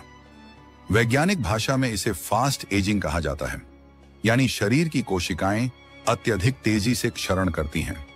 उदाहरण के लिए, यदि सामान्यतः 1 महीने में नाखून 4 बार काटने पड़ते हैं, तो यहाँ एक ही दिन में 4 बार काटने की जरूरत पड़ सकती है। कैलाश की इस दिव्य यात्रा के बाद मिलारेपा की साधना एक नए शिखर पर पहुंच गई। उन्होंने आत्मज्ञान की वो ऊंचाइयां छू ली जहां से जीवन और मृत्यु का भेद मिट जाता है। उन्होंने अपने शिष्यों को भी ध्यान, तपस्या और गूढ़ विद्याओं की शिक्षा दी ताकि वे भी आत्मा की रोशनी में प्रवेश कर सकें। इन्हीं आध्यात्मिक उपलब्धियों के बाद शुरू हुआ उनके जीवन का अंतिम अध्याय। एक दिन उन्हें एक ग्रामीण विवाह समारोह में आमंत्रित किया गया। उनके स्वागत के लिए एक विशेष आसन सजाया गया। उसी समारोह में एक धनवान पंडित भी उपस्थित था, जो मिलारेपा की ख्याति से ईर्ष्या करता था। तैयारियों को देखकर हर कोई चकित था। जब मिलारेपा ध्यानमग्न मुद्रा में उस आसन पर बैठे, तो वहां उपस्थित एक घमंडी पंडित ने व्यंग्य से कहा, इस भिक्षु के लिए इतनी भव्य तैयारी, क्या यह मुझसे बड़ा ज्ञानी है? पंडित सीधे मिलारेपा के पास आया और अहंकार में डूबे स्वर में बोला, मैंने सुना है कि तुम बहुत ज्ञानी हो, तो इन ग्रंथों को पढ़कर साबित करो कि तुम्हारा ज्ञान कितना गहरा है। मिलारेपा ने शांत स्वर में उत्तर दिया, सच्चा ज्ञान किताबों से नहीं, अनुभव और आत्म साक्षात्कार से आता है, इसलिए मैं इन सांसारिक पुस्तकों को नहीं पढ़ता। पंडित हंसा और बोला, मैं जानता था कि तुम यही कहोगे, मैं तो तुम्हारा सच सामने लाने ही आया हूं। वह बदतमीजी से बोलने लगा, जिससे उपस्थित लोग असहज हो गए। कुछ लोगों ने उसे रोकने की कोशिश की, लेकिन वह और अधिक क्रोधित होकर वहां से चला गया। उसके भीतर अब ईर्ष्या और द्वेष की आग जल उठी थी। उसने बदले की भावना से एक षड्यंत्र रचा, मिलारेपा की हत्या का। एक गरीब महिला को लालच देकर उसने कहा, अगर तुम मिलारेपा को यह विष मिला दही खिला दो तो मैं तुम्हें हीरे का हार दूंगा और शादी का वादा भी करता हूं। लालच में आकर वह महिला विष भरा दही लेकर मिलारेपा के पास पहुंची, लेकिन जैसे ही मिलारेपा ने उसे देखा, वे मुस्कुराए और बोले, मैं यह दही अवश्य खाऊंगा, पर पहले वह हीरे का हार तो ले आओ, क्योंकि शादी का वादा तो केवल एक झूठ है। महिला डर के मारे लौट गई और पंडित को सब कुछ बता दिया। तब पंडित ने हार उसे सौंपा और फिर से भेजा। इस बार वह हार लेकर आई और मिलारेपा ने मुस्कुराकर वह विषयुक्त दही स्वीकार कर लिया। जैसे ही उन्होंने दही खाया, महिला रोते हुए उनके चरणों में गिर पड़ी और क्षमा मांगने लगी। मिलारेपा ने स्नेह से कहा, डर मत, मेरा समय पूरा हो गया है। यह केवल देह का अंत है, आत्मा का नहीं। वह महिला जो एक षड्यंत्र का हिस्सा बनी थी, अब मिलारेपा की शिष्या बन गई। मिलारेपा ने अपने सभी शिष्यों को एकत्र किया और कहा, मैं शीघ्र ही इस शरीर को त्यागने वाला हूं। मेरे अंतिम संदेश को सुनने स्वयं देवगण भी प्रतीक्षा कर रहे हैं। आकाश से पुष्पों की वर्षा होने लगी, सुगंधित हवाएं बहने लगीं और दिव्य संगीत गूंजने लगा। ऐसा प्रतीत हो रहा था मानो स्वयं सृष्टि उन्हें विदा देने आई हूं। अब आइए जानते हैं कुछ अनसुने तथ्य मिलारेपा के बारे में। मिलारेपा का अर्थ है कॉटन क्लैड, यानी सूती वस्त्र धारण करने वाला। वे सदा एक पतले सफेद वस्त्र में लिपटे रहते, जिसे रेपा कहा जाता है। यहां तक कि कठोर सर्दियों में भी वे ऐसा ही वस्त्र पहनते थे। उनकी तपस्या इतनी गहन थी कि बर्फीली गुफाओं में केवल बिच्छू घास खाकर जीवित रहे। इसी कारण कई चित्रों में उन्हें हरी त्वचा वाला दर्शाया गया है। मिलारेपा ने हिमालय की पवित्र चोटियों, झीलों और गुफाओं में साधना करते हुए 1 लाख से अधिक गीतों की रचना की थी। ये गीत उनके आत्मबोध, ध्यान और अनुभव की गाथाएं हैं, जो आज भी साधकों को राह दिखाते हैं। तो यह थी संत मिलारेपा की प्रेरणादायक गाथा, जो सिखाती है कि सच्चा ज्ञान न किताबों में है न पद में, वह तो आत्मा की गहराइयों से प्राप्त होता है। अपने विचार हमें कमेंट में जरूर बताएं। मिलते हैं जल्द ही एक नए प्रेरणादायक वीडियो में। जय हिंद, जय भारत। कैलाश पर्वत, एक अनसुलझा रहस्य जो विज्ञान की समझ से भी परे है। कैलाश पर्वत एक ऐसा स्थान जो सदियों से रहस्यों में डूबा हुआ है। यहाँ की कहानियां सिर्फ पौराणिक ग्रंथों तक ही सीमित नहीं हैं, बल्कि आधुनिक विज्ञान भी इस पर्वत के रहस्यों को समझने में असमर्थ है। साल 2001 में चीन सरकार ने कुछ ऐसा देखा जिसने उन्हें कैलाश पर्वत पर चढ़ाई करने पर सख्त प्रतिबंध लगाने के लिए मजबूर कर दिया। आखिर वह क्या रहस्य था जिसने चीन को इतना बड़ा कदम उठाने पर मजबूर कर दिया?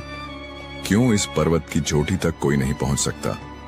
आज तक दुनिया की सबसे ऊंची चोटी माउंट एवरेस्ट पर हजारों पर्वतारोही सफलतापूर्वक चढ़ चुके हैं, लेकिन कैलाश पर्वत पर चढ़ने का प्रयास करने वाले या तो रास्ते में ही दम तोड़ देते हैं या फिर कुछ वर्षों के भीतर रहस्यमयी परिस्थितियों में मृत्यु को प्राप्त हो जाते हैं। केवल एक व्यक्ति, एक रहस्यमयी साधु इस पर्वत की चोटी तक पहुंचा था, लेकिन उसने जो देखा उसे कभी किसी के साथ साझा नहीं किया। कैलाश पर्वत पर क्यों बढ़ती है उम्र की रफ्तार? विज्ञान कहता है कि पृथ्वी पर समय की गति हर जगह समान होती है, लेकिन कैलाश पर्वत पर समय कुछ और ही कहानियां बयां करता है। यहां आने वाले तीर्थयात्री दावा करते हैं कि कैलाश के आसपास समय की चाल असामान्य रूप से तेज हो जाती है। कई साधु यह भी मानते हैं कि यहाँ एक अलौकिक ऊर्जा प्रवाहित होती है, जिससे यहाँ मौजूद किसी भी जीव की उम्र दोगुनी रफ्तार से बढ़ने लगती है। क्या यह किसी प्राचीन शक्ति का प्रभाव है या फिर कोई वैज्ञानिक रहस्य जिसे अभी तक दुनिया नहीं समझ पाई? क्या कैलाश पर्वत के नीचे छिपा है प्राचीन शंभाला नगर? तिब्बती बौद्ध ग्रंथों में वर्णन मिलता है कि कैलाश पर्वत के नीचे एक अदृश्य नगर बसा हुआ है, जिसे शंभाला कहा जाता है। यह कोई साधारण नगर नहीं, बल्कि एक दिव्य लोक माना जाता है, जहां केवल उच्च आत्मिक ऊर्जा वाले लोग ही प्रवेश कर सकते हैं। क्या सच में इस पर्वत के नीचे कोई ऐसी सभ्यता बसी हुई है जो आज भी दुनिया की नजरों से ओझल है? नासा की खोज, जिसने वैज्ञानिकों के होश उड़ा दिए। अमेरिकी अंतरिक्ष एजेंसी नासा ने जब कैलाश पर्वत की ऊंचाई और उसकी संरचना का अध्ययन किया, तो उन्हें कुछ ऐसा देखने को मिला जो किसी साधारण पर्वत में नहीं पाया जाता। सैटेलाइट इमेज में देखा गया कि कैलाश पर्वत एक विशालकाय पिरामिड के आकार का है और यह बिल्कुल सटीक दिशाओं में स्थित है, मानो इसे किसी ने बहुत सोच समझकर बनाया हो। क्या यह कोई प्राकृतिक संरचना है या किसी प्राचीन सभ्यता द्वारा निर्मित एक दिव्य संरचना? जब चीन ने कैलाश पर्वत पर हेलीकॉप्टर भेजा, चीन ने कैलाश पर्वत के रहस्यों को समझने के लिए जब इस क्षेत्र में एक हेलीकॉप्टर भेजा, तो कुछ चौंकाने वाली घटनाएं घटीं। बताया जाता है कि जैसे ही हेलीकॉप्टर पर्वत के शिखर के करीब पहुंचा, उसके सभी नेविगेशन सिस्टम अचानक से फेल हो गए और हेलीकॉप्टर को आपातकालीन लैंडिंग करनी पड़ी। कुछ रिपोर्ट्स में यह भी दावा किया गया कि हेलीकॉप्टर के पायलट ने वहां एक अदृश्य ऊर्जा के प्रभाव को महसूस किया। कुबेर की नगरी और कैलाश का दिव्य प्रभाव। हिंदू मान्यताओं के अनुसार कैलाश पर्वत के पास धन के स्वामी कुबेर की नगरी स्थित है, जहां अपार संपत्ति और दिव्य खजाने छुपे हुए हैं। यह भी कहा जाता है कि जो कोई भी इस पर्वत के आसपास आध्यात्मिक साधना करता है, उसे दिव्य दृष्टि प्राप्त होती है और उसकी सभी इच्छाएं पूरी हो जाती हैं। तो आखिर कैलाश पर्वत सिर्फ एक पहाड़ है या कोई रहस्यमयी शक्ति केंद्र? क्या यहाँ कोई प्राचीन सभ्यता मौजूद है या फिर यह कोई दैवीय संरचना है? इन सवालों के जवाब आज भी अनसुलझे हैं, लेकिन एक बात तो तय है, कैलाश सिर्फ एक पर्वत नहीं, बल्कि एक ऐसा रहस्य है जो हमारी समझ से कहीं परे है। कैलाश पर्वत आस्था, रहस्य और अद्भुत शक्तियों का केंद्र कहा जाता है कि जो व्यक्ति अपने जीवन में सत्कर्म और पुण्य अर्जित करता है, उसकी आत्मा को मृत्यु के उपरांत कैलाश पर्वत पर स्थान मिलता है। यही कारण है कि यह पर्वत न केवल धार्मिक आस्था का केंद्र है, बल्कि इसे दुनिया के सबसे अद्भुत और रहस्यमयी पर्वतों में भी गिना जाता है। समुद्र तल से 6,718 मीटर की ऊंचाई पर स्थित कैलाश पर्वत हिंदू, बौद्ध और जैन धर्म के अनुयायियों के लिए परम पवित्र स्थल है। धार्मिक मान्यताएं और आस्था का प्रतीक, हिंदू धर्म में कैलाश पर्वत को भगवान शिव का दिव्य निवास माना जाता है, जहां वे माता पार्वती के साथ निवास करते हैं। मान्यता है कि यह वही स्थान है जहां शिवजी ने योग और ध्यान की अद्भुत साधनाएं की और कैलाश को सृष्टि के केंद्र का स्वरूप प्रदान किया।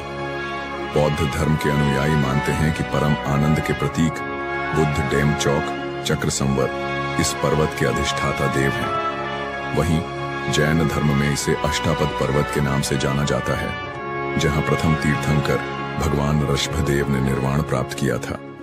इन मान्यताओं के कारण कैलाश पर्वत को सिर्फ एक पर्वत नहीं, बल्कि आध्यात्मिक ऊर्जा का केंद्र माना जाता है। क्या कैलाश पर्वत वास्तव में एक प्राचीन पिरामिड है? साल 1999 में रूस के एक प्रसिद्ध खोजकर्ता अर्नेस्ट मुल्दाशिफ और उनकी टीम ने कैलाश पर्वत के रहस्यों को जानने के लिए एक रोमांचक यात्रा की। इस दल में भूवैज्ञानिक, भौतिकविद और इतिहासकार शामिल थे। उन्होंने कैलाश पर्वत के आसपास कई महीने बिताए और वहां की रहस्यमयी गतिविधियों का अध्ययन किया। मुल्दाशिफ ने अपनी किताब where do we come from में इस यात्रा के अनुभवों का उल्लेख किया, जिसमें उन्होंने दावा किया कि कैलाश पर्वत वास्तव में एक प्राचीन मानव निर्मित पिरामिड हो सकता है, जो हजारों साल पहले किसी उन्नत सभ्यता द्वारा बनाया गया था। उनके अनुसार यह पर्वत अनेक छोटे छोटे पिरामिडों से घिरा हुआ है और एक विशेष ऊर्जा केंद्र के रूप में कार्य करता है। कैलाश पर्वत के भीतर से आती अजीब आवाजें। इस शोध दल ने बताया कि जब वे रात के समय पर्वत के पास रुके तो उन्होंने महसूस किया कि पहाड़ के भीतर से एक अजीब तरह की फुसफुसाहट और पत्थरों के गिरने की आवाजें आ रही थीं। ऐसा प्रतीत होता था जैसे पर्वत के अंदर कोई छिपा हुआ संसार हो। एक रात जब मुल्दाशिफ और उनके साथी विश्राम कर रहे थे, उन्होंने स्पष्ट रूप से पत्थरों के खिसकने और किसी के चलने जैसी आवाजें सुनी। यह एक अविश्वसनीय अनुभव था, जिसने उन्हें यह सोचने पर मजबूर कर दिया कि क्या कैलाश पर्वत वास्तव में किसी गुप्त शक्ति या अलौकिक जीवों का निवास स्थान है। समय की गति में विचित्र परिवर्तन। कैलाश पर्वत के आसपास समय भी अपनी गति बदल लेता है। यहाँ आने वाले कई यात्रियों ने पाया कि उनके बाल और नाखून असामान्य रूप से तेजी से बढ़ने लगते हैं। जहां आमतौर पर बाल और नाखून बढ़ने में हफ्तों का समय लगता है, वहीं कैलाश पर्वत के निकट मात्र 2 दिनों में ही बाल और नाखून काफी बड़े हो जाते हैं। वैज्ञानिकों का मानना है कि यह कैलाश क्षेत्र की विशेष चुंबकीय ऊर्जा के कारण हो सकता है, जो शरीर की कोशिकाओं की वृद्धि दर को बढ़ा देती है। लेकिन इस रहस्य का अब तक कोई ठोस वैज्ञानिक प्रमाण नहीं मिल पाया है। कैलाश पर्वत एक अनसुलझी पहेली। कैलाश पर्वत को लेकर कई कथाएं और दावे किए जाते हैं, लेकिन अब तक कोई भी वैज्ञानिक या खोजी दल इसके रहस्यों की गहराई तक नहीं पहुंच पाया है। यह स्थान सिर्फ एक पर्वत नहीं, बल्कि अध्यात्म, चमत्कार और अनसुलझे रहस्यों का अद्भुत संगम है। तो क्या कैलाश पर्वत वास्तव में भगवान शिव का निवास स्थान है? क्या यह कोई प्राचीन पिरामिड है, या फिर यहाँ कोई ऐसी अलौकिक शक्ति छिपी हुई है जिसे आज तक कोई नहीं समझ पाया? कैलाश पर्वत एक दिव्य रहस्य। जब आप कैलाश पर्वत के पवित्र क्षेत्र में प्रवेश करते हैं तो ऐसा महसूस होता है जैसे आसमान में कोई विमान उड़ रहा हो। लेकिन ध्यान से सुनने पर यह ध्वनि किसी साधारण गड़गड़ाहट जैसी नहीं लगती। यह ध्वनि कभी डमरू के नाद जैसी प्रतीत होती है, तो कभी AUM की पवित्र गूंज के समान। वैज्ञानिक इसे एक प्राकृतिक घटना मानते हैं और कहते हैं कि यह ध्वनि संभवतः बर्फ के पिघलने से उत्पन्न होती है। लेकिन क्या यह सिर्फ एक संयोग है, ध्वनि या दिव्य संकेत? वहां जाने वाले कई साधक और यात्री मानते हैं कि यह कोई साधारण प्राकृतिक ध्वनि नहीं, बल्कि एक दिव्य संकेत है। ऐसा कहा जाता है कि कैलाश पर्वत की अत्यंत शक्तिशाली ऊर्जा और उसकी आध्यात्मिक तरंगें इस ध्वनि को जन्म देती हैं। तिब्बती ग्रंथों में भी उल्लेख मिलता है कि इस पर्वत के आसपास एक अदृश्य कंपन रहता है, जो केवल साधना में लीन योगियों को अनुभव होता है। क्या यह केवल बर्फ के पिघलने की सामान्य ध्वनि है, या फिर AUM की अनाहत ध्वनि का एक चमत्कार? यह प्रश्न आज भी अनसुलझा है, और शायद यही कैलाश पर्वत के रहस्य को और भी गहराई से जोड़ता है। रात में चमकती अद्भुत रोशनियां, कैलाश पर्वत की रहस्यमयी घटनाएं केवल ध्वनियों तक सीमित नहीं हैं। कई यात्रियों ने दावा किया है कि उन्होंने रात के समय पर्वत के चारों ओर 7 अलग-अलग रंगों की रहस्यमयी रोशनी देखी है। नासा के वैज्ञानिकों का मानना है कि कैलाश पर्वत के आसपास का शक्तिशाली चुंबकीय बल और वायुमंडलीय ऊर्जा मिलकर इस अद्भुत प्रकाश का निर्माण कर सकते हैं। लेकिन फिर भी यह प्रश्न बना रहता है, क्या यह केवल विज्ञान की व्याख्या के भीतर सीमित है या फिर इस पवित्र पर्वत की दैवीय शक्तियों का कोई संकेत? हिम मानव, मिथक या वास्तविकता? क्या आपने हिम मानव या यति की कहानियां सुनी हैं?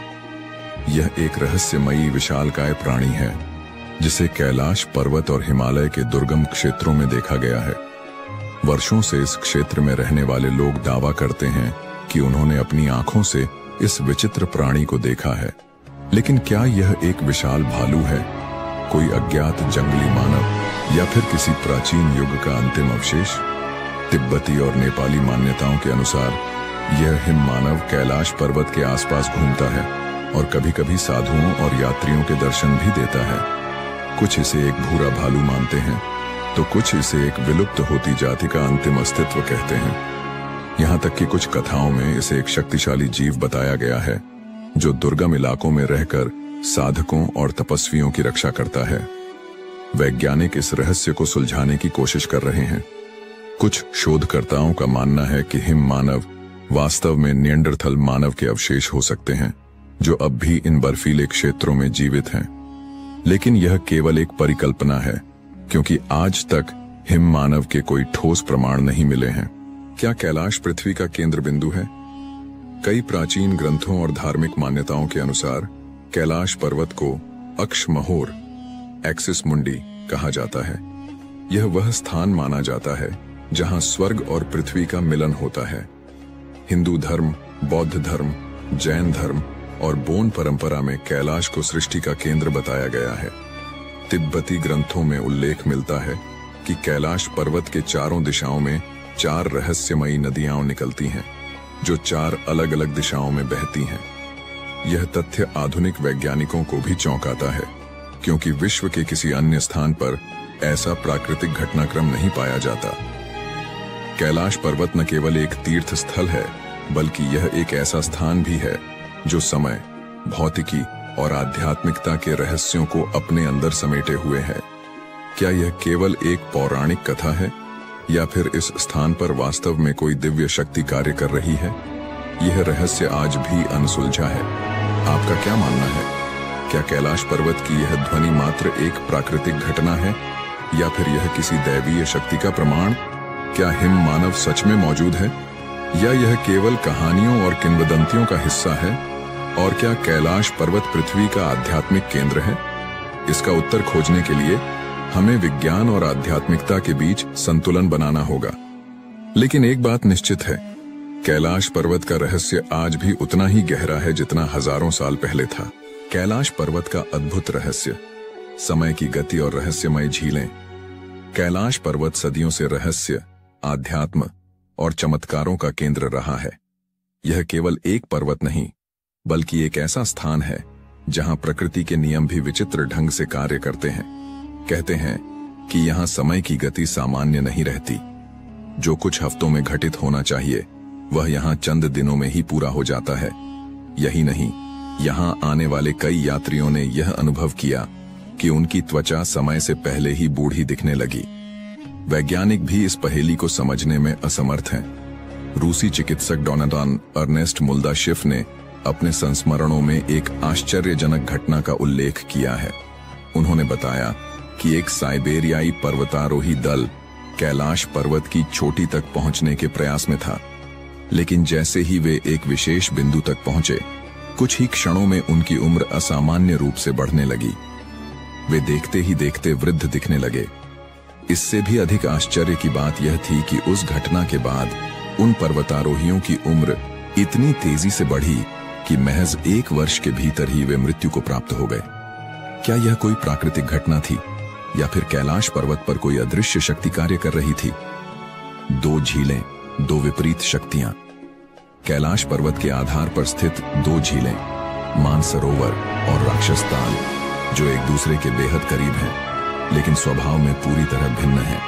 ऐसा लगता है मानो ये झीलें प्रकृति के दो अलग अलग पहलुओं का प्रतिनिधित्व करती हैं, एक सकारात्मक ऊर्जा का स्रोत तो दूसरी नकारात्मक शक्तियों का प्रतीक। मानसरोवर झील को दुनिया की सबसे ऊंची मीठे पानी की झील माना जाता है। इसका पानी निर्मल, शांत और जीवनदायिनी ऊर्जा से भरा हुआ है। झील का आकार गोल है जो सूर्य की आकृति को दर्शाता है और इसका जल इतना शुद्ध है कि इसमें स्नान करने से आत्मा तक पवित्र हो जाती है। आश्चर्य की बात यह है कि इतनी ऊंचाई पर स्थित होने के बावजूद यह झील कभी जमती नहीं और इसके जल में लहरें नहीं उठती। ऐसा माना जाता है कि इस झील के पास ध्यान करने से आत्मिक शांति की अनुभूति होती है। इसके ठीक विपरीत स्थित राक्षस ताल एक खारे पानी की झील है जहां जीवन का कोई अस्तित्व नहीं है। यह हमेशा अशांत रहती है, जैसे किसी दैवीय क्रोध या रहस्यमय शक्ति से ग्रसित हो। पौराणिक कथाओं के अनुसार यह झील रावण से जुड़ी हुई है। कहा जाता है कि कैलाश पर्वत पर भगवान शिव की तपस्या करने से पहले रावण ने इसी झील में स्नान किया था। जैसे ही उसने इसमें डुबकी लगाई, झील की ऊर्जा बदल गई और इसमें आसुरी शक्तियों का प्रभाव बढ़ गया। इसके बाद रावण की सोच में भी बदलाव आ गया और उसने अपनी इच्छाओं की पूर्ति के लिए शिव जी को प्रसन्न करने का कठोर संकल्प लिया। यह सोचने वाली बात है कि एक ही क्षेत्र में स्थित दो झीलें इतनी अलग क्यों हैं? क्या यह महज एक संयोग है या फिर कैलाश पर्वत की दिव्यता का कोई गूढ़ रहस्य? रहस्यमय ध्वनि और अनसुनी घटनाएं जो लोग कैलाश पर्वत और मानसरोवर झील के करीब जाते हैं, वे अक्सर एक अनोखी ध्वनि सुनने की बात कहते हैं। यह ध्वनि किसी पवित्र मंत्र या गूंजती हुई ओमकार की तरह प्रतीत होती है। वैज्ञानिक इसे प्राकृतिक घटनाओं का परिणाम मानते हैं, लेकिन कई साधु और तपस्वी इसे देवताओं की उपस्थिति का संकेत बताते हैं। इसके अलावा कुछ तीर्थयात्रियों ने यह भी दावा किया है कि जब वे कैलाश पर्वत की परिक्रमा कर रहे थे तो उन्होंने रहस्यमय छायाओं और प्रकाश पुंजों को देखा। कुछ लोगों का मानना है कि यह देवताओं का निवास स्थान है, जहां आम मनुष्यों का पहुंचना संभव नहीं। क्या कैलाश पृथ्वी पर एक दिव्य लोक है? कई विद्वानों और आध्यात्मिक गुरुओं का मानना है कि कैलाश पर्वत केवल एक भौगोलिक संरचना नहीं, बल्कि एक दिव्य लोक है। यहाँ ब्रह्मांड की ऊर्जाएं कार्यरत हैं, जो साधारण मानव इंद्रियों से परे हैं। इस स्थान का रहस्य समय की गति में विचित्र बदलाव और दो झीलों की अद्भुत भिन्नता यह सिद्ध करती है कि कैलाश पर्वत केवल एक पर्वत नहीं, बल्कि स्वयं एक चमत्कारी शक्ति है। आपका क्या मानना है? क्या कैलाश पर्वत सच में एक अदृश्य शक्ति का केंद्र है, या यह महज हमारी कल्पना का हिस्सा है? रहस्यमय कैलाश पर्वत, जहां विज्ञान भी चौंक जाता है। कैलाश पर्वत, जिसे भगवान शिव का दिव्य निवास कहा जाता है, सदियों से आस्था, रहस्य और अध्यात्म का केंद्र बना हुआ है। इस पवित्र पर्वत पर चढ़ाई करने की अंतिम कोशिश वर्ष 2001 में हुई थी, जब चीन ने अपनी ओर से स्पेन की एक पर्वतारोही टीम को इसकी चोटी तक पहुंचने की अनुमति दी थी। लेकिन आश्चर्य की बात यह है कि अत्याधुनिक उपकरणों और पूरी तैयारी के बावजूद यह टीम भी कैलाश की चोटी तक नहीं पहुंच सकी। ऐसा कहा जाता है कि यह केवल एक पर्वत नहीं, बल्कि एक दैवीय शक्ति का केंद्र है, जहां साधारण मानव के लिए प्रवेश करना संभव नहीं। इसी मान्यता के चलते चीन ने भी इस पर्वत पर चढ़ाई करने पर पूरी तरह से प्रतिबंध लगा दिया। क्यों है कैलाश पर्वत अद्भुत? कैलाश हमें यह याद दिलाता है कि दुनिया में कुछ चीजें इंसानी दायरे से बाहर होती हैं। केवल भौतिक शक्ति से इस पर्वत को जीतना संभव नहीं, बल्कि यहाँ पहुंचने के लिए आध्यात्मिक ऊर्जा और परम चेतना की आवश्यकता होती है। शायद यही कारण है कि आज तक कोई भी इसकी चोटी पर पैर नहीं रख सका। कैलाश की रहस्यमयी छाया, स्वस्तिक और एयूएम का प्रकट होना, कैलाश पर्वत पर घटने वाली कुछ घटनाएं विज्ञान को भी चुनौती देती हैं। जब सूर्य इस पर्वत के पीछे ढलता है तो इसकी छाया में एक अद्भुत स्वस्तिक का प्रतीक उभरता है। यह वही स्वस्तिक है जिसे हिंदू धर्म में शुभता और समृद्धि का प्रतीक माना जाता है। यह दृश्य ऐसा प्रतीत होता है जैसे भगवान शिव और सूर्यदेव के बीच कोई आध्यात्मिक संवाद स्थापित हो रहा हो। इसके अलावा जब कैलाश पर्वत पर बर्फ गिरती है तो उसकी संरचना से दक्षिण दिशा से देखने पर AUM ओम का दिव्य चिन्ह उभरता है। यह वही AUM है जो ब्रह्मांड की आदिशक्ति और चेतना का प्रतीक माना जाता है। इस दृश्य को देखकर ऐसा लगता है मानो स्वयं प्रकृति और आध्यात्मिकता का संगम इस पर्वत पर सजीव हो उठा हो। क्या कैलाश पर्वत स्वर्ग की सीढ़ी है? प्राचीन ग्रंथों में कहा गया है कि कैलाश पर्वत केवल एक पर्वत नहीं, बल्कि स्वर्ग और पृथ्वी के बीच एक पवित्र धुरी है। रामायण के अनुसार रावण ने इस पर्वत पर स्वर्ग तक पहुंचने के लिए एक सीढ़ी बनाने का प्रयास किया था। हालांकि भगवान शिव की कृपा से यह प्रयास असफल रहा। महाभारत में भी इसका उल्लेख मिलता है, जहां पांडव और द्रौपदी मोक्ष प्राप्ति के लिए कैलाश पर्वत की ओर बढ़ते हैं। यह माना जाता है कि जो भी इस पर्वत के रहस्यों को समझने और आत्मसात करने में सफल होता है, वह जन्म मृत्यु के चक्र से मुक्त होकर परम धाम की ओर चला जाता है। क्या कैलाश एक ऊर्जा स्तंभ है? कुछ वैज्ञानिकों का मानना है कि कैलाश पर्वत केवल एक साधारण पर्वत नहीं, बल्कि एक ऊर्जा स्तंभ, एनर्जी एक्सिस है, जिससे एक अदृश्य कंपन, वाइब्रेशनल फ्रीक्वेंसी निकलता है। कुछ लोगों का तो यह भी दावा है कि कैलाश पर्वत के पास पहुंचने पर समय का एहसास बदलने लगता है। यात्री बताते हैं कि यहाँ घड़ियां तेज चलने लगती हैं, शरीर पर अजीब ऊर्जा का प्रभाव महसूस होता है और यहाँ तक कि कई लोगों के बाल और नाखून असामान्य रूप से तेजी से बढ़ने लगते हैं। क्या कैलाश इंसान की पहुंच से परे रहेगा? इतिहास गवाह है कि जितनी भी पर्वतारोहण टीमों ने कैलाश की चोटी पर पहुंचने की कोशिश की, उन्हें किसी न किसी अदृश्य शक्ति ने रोक दिया। यह केवल एक साधारण पहाड़ नहीं, बल्कि शिव का धाम है, जहां प्रवेश करने के लिए केवल शारीरिक बल नहीं, बल्कि आध्यात्मिक शुद्धता की आवश्यकता होती है। शायद यही कारण है कि आज तक कोई भी इस पर्वत की चोटी पर कदम नहीं रख सका। तो क्या कैलाश हमेशा के लिए मानव सभ्यता की पहुंच से परे रहेगा, या फिर भविष्य में कोई इसका रहस्य खोल सकेगा? यह तो आने वाला समय ही बताएगा।